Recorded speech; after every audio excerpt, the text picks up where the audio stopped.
अब जेडीसी किन किन सब्जेक्ट में काम करती है? डिजास्टर मैनेजमेंट के हवाले से शोहरत हासिल करने वाली तंजीम थी 2010 में, सैलाब जैसे कि पैकेज में हमने देखा, लेकिन और क्या काम? देखिए, हमने बहुत सारी चीज़ें देखी। हमने देखा कि जब मुल्क में हम सैलाब ज़लज़ले पे काम कर रहे थे, डिजास्टर मैनेजमेंट, हमने 2010 की जब दहशतगर्दी देखी ना, कभी हमने देखा प्रीवियस में जब देखा कि 12 रबी अव्वल का पूरा वो जुलूस जो सिक्योरिटी हो चुकी है, क्लियरेंस हो चुकी है, स्टेज पर नमाज हो रही है, धमाका हो गया, पूरे क़यादती चली गई।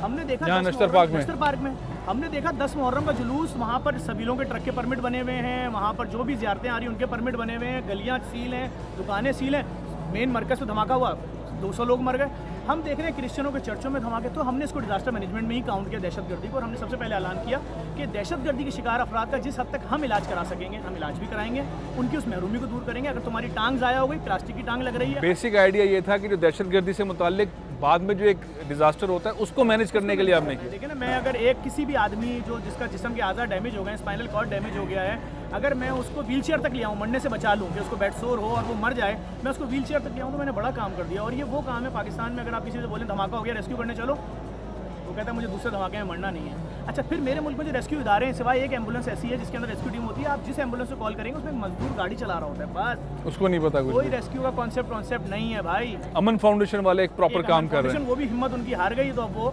सरकार को अपनी गाड़ियाँ वाड़ियाँ देके मैंने सुना पीछे हो रहा है। बात यह है कि इस माहौल में, इन हालात में आपको ऐसी लोगों की ज़रूरत थी जो इस मामलात में उतरे, लोगों को दहशतगर्दी से बचाओ। हीट स्ट्रोक आया, किसी को पता ही नहीं है शहर में।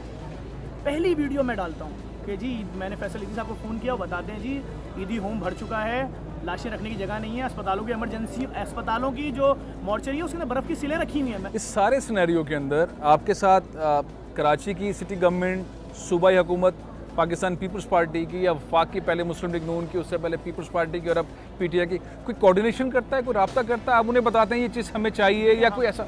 हमने जब भी किसी मुसीबत में कॉल की, गवर्नमेंट ने तो हमारा साथ नहीं दिया। सोशल मीडिया के थ्रू जब हमारी कोई चीज़ वायरल हो जाती है उसके बाद ज़रूर रब्ता करते हैं। सब्सक्राइब करें और बेल दबाएं ताकि कोई खबर रह न जाए।